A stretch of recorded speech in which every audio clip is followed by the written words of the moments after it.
Hello, welcome to my YouTube channel Edutopia. In the previous video we have discussed about research design.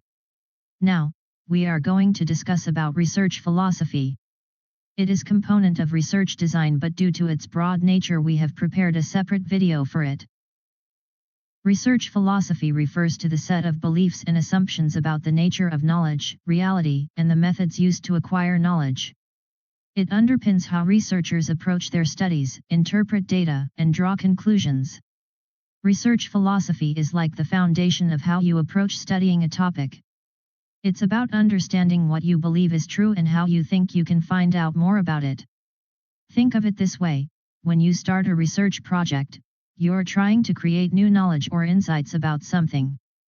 This could be as big as discovering a new theory or as specific as solving a problem for a company. Here's a quick breakdown. What is research philosophy?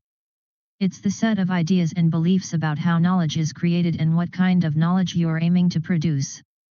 Why is it important? It helps you decide how you'll go about researching. For example, will you use numbers and statistics, or will you talk to people and understand their experiences? Every research project develops knowledge.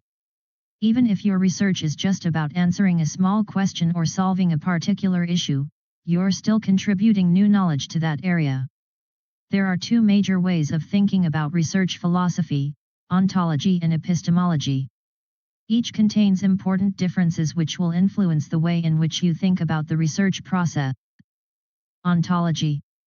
Ontology is a branch of philosophy that deals with the nature of being, existence, or reality. In research, ontology concerns what we believe exists in the world that can be studied. It addresses questions like, what is the nature of reality? What entities or phenomena exist? And how are they related? Understanding ontology is crucial because it influences how researchers approach their studies, the methods they use, and how they interpret their findings.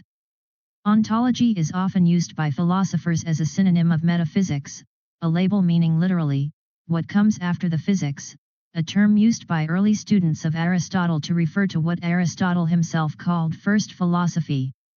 Sometimes ontology is used in a broader sense, to refer to the study of what might exist. Metaphysics is then used for the study of which of the various alternative possible ontologies is in fact true of reality. Its types are realism, idealism, materialism, Constructivism, Relativism.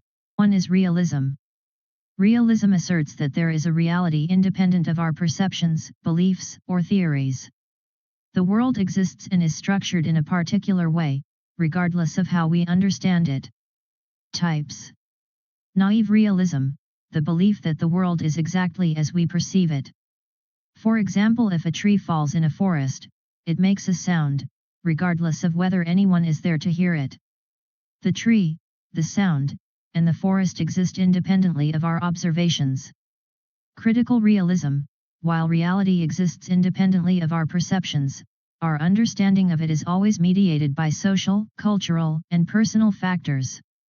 Critical realists acknowledge that our knowledge is imperfect but still seek to describe the world as accurately as possible. Number 2 is idealism. Idealism suggests that reality is mentally constructed or immaterial. What we perceive as reality is shaped by our thoughts, beliefs, and perceptions. Types. Subjective idealism, reality is dependent on the mind of the perceiver. What exists depends on an individual's perceptions. For example, a person believes that their experiences in a virtual reality game are as real as their experiences in the physical world. For them, reality is shaped entirely by their perception, so the virtual world is as real as the physical one. Objective idealism, there is a universal mind or consciousness that shapes reality, but it is independent of individual minds. For example, philosopher argues that mathematical truths, like 2 + 2 = 4, exist independently of individual minds but still rely on a universal mind or consciousness that shapes these truths. Number 3 is materialism. Materialism asserts that only material or physical things truly exist. Everything, including thoughts, consciousness, and social phenomena, can be explained in terms of physical matter and processes. Types. Reductionist materialism, all phenomena, including mental states, can be reduced to physical processes. For example, a neuroscientist explains emotions like love or fear purely in terms of brain chemistry and neural activity. According to this view, emotions are nothing more than the result of physical processes in the brain. Dialectical materialism, associated with Marxist theory, it sees reality as composed of material conditions that are in constant change due to conflicts and contradictions within material forces. For example, a sociologist studying economic systems might argue that societal changes are driven by material conditions, such as the means of production and class struggles, rather than ideas or beliefs. Number 4 is Constructivism. Constructivism posits that reality is constructed by social processes and interactions. Our understanding of the world is shaped by our social and cultural experiences. Types. Social constructivism. Reality is constructed through social interactions and shared understandings. Concepts like gender, race, and even scientific knowledge are seen as products of social agreements rather than reflections of an objective reality. For example, gender roles are seen as social constructs. What it means to be male or female varies across different cultures and time periods, and these roles are created through social norms, traditions, and interactions. Radical constructivism, each individual constructs their own reality based on their experiences, and these realities can be vastly different from one another. For example, in a classroom, each student understands a concept like democracy differently based on their personal experiences and background. There isn't one objective understanding of democracy, instead, each student constructs their own version of it. Number 5 and last one is relativism. Relativism suggests that reality is subjective and can vary based on perspectives, cultures, or contexts. There is no single, objective reality, rather, multiple realities exist depending on who is perceiving them. Types. Cultural relativism. Reality and truth are dependent on cultural contexts, and what is considered real or true can vary significantly between cultures. For example, in some cultures, arranged marriages are seen as the norm and are considered the best way to form a family, while in other cultures, choosing one's partner is seen as essential. Each perspective is valid within its cultural context, and neither is seen as objectively superior. Epistemic relativism, the idea that knowledge and truth are relative to the specific conditions under which they are produced, such as historical period, culture, or language. For example, the concept of justice may be interpreted differently in different societies. For instance, one society might value retribution, while another emphasizes rehabilitation. Both views are seen as valid depending on the cultural and historical context. Here is the comparison of ontology and its types.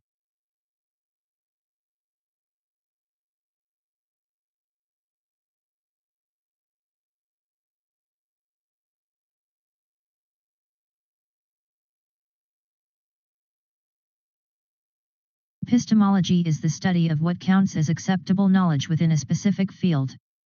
It deals with questions about how we know what we know and what methods we use to gather and validate that knowledge. In research, there are different philosophical approaches to understanding knowledge. Number 1 is positivism. This approach is similar to the methods used by natural scientists. If you follow this approach, like the resources researcher in the example, you believe that only observable and measurable phenomena provide credible data. You focus on collecting factual data, like numbers of trucks or computers, that can be objectively analyzed. The goal is to develop theories or laws that are generally applicable, and you try to remain as objective and detached from the research as possible. Number 2 is realism. Realism also assumes that there is an external reality independent of our perceptions. There are two forms. Direct realism. This assumes that what we see and experience is a direct reflection of reality. For example, a researcher observing how customers interact with a new retail layout might assume that what they see, the customers' movements, reactions, and behaviors, reflects the true reality of how the layout affects shopping behavior. They might record these interactions and interpret them as a direct representation of the customer's responses to the layout changes. Critical realism, this suggests that our perceptions are only a representation of reality, which can be influenced by various factors, and that understanding the full picture requires deeper investigation beyond immediate appearances. For example, in the same study, a critical realist researcher would acknowledge that while customer interactions provide insights, these observations are influenced by various factors such as social dynamics, store environment, and individual perceptions. They would seek to understand deeper social structures and processes that influence customer behavior, perhaps by conducting interviews or analyzing broader social trends to gain a fuller understanding of the impact of the layout. Number 3 is Interpretivism. This perspective argues that the social world, unlike the physical world, is too complex to be reduced to simple laws. Interpretivists, like the feelings researcher, focus on understanding human experiences, feelings, and social interactions from the perspective of the people involved. They believe that knowledge is shaped by the context and the social actors involved, making each situation unique and requiring an empathetic approach to understand the meanings behind people's actions. A researcher studying employee satisfaction might use an interpretivist approach to understand how workers perceive and interpret their job roles, workplace culture, and management styles. Instead of relying solely on quantitative surveys, they might conduct in-depth interviews and focus groups to explore employees' feelings, personal experiences, and the meanings they attach to their work environment. This approach aims to provide a nuanced understanding of employees' subjective experiences and how these shape their attitudes and behaviors. Here is the comparison.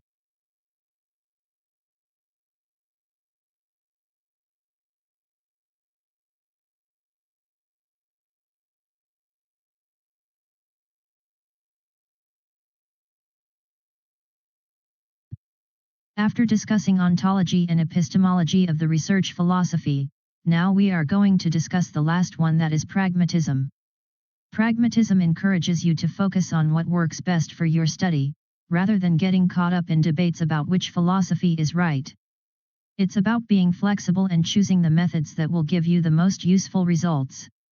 If your research question doesn't clearly fit into one philosophy or the other, pragmatism suggests that it's okay to use a mix of methods and viewpoints. This means you can combine qualitative methods, like interviews, and quantitative methods, like surveys, in the same study if it helps you answer your question better. Pragmatism sees research philosophies not as rigid, opposing choices but as a spectrum. Depending on the situation, you might need to interact closely with what you're studying, or you might need to step back and observe from a distance. This is all about the research philosophy. If you have any questions, you can ask in comments.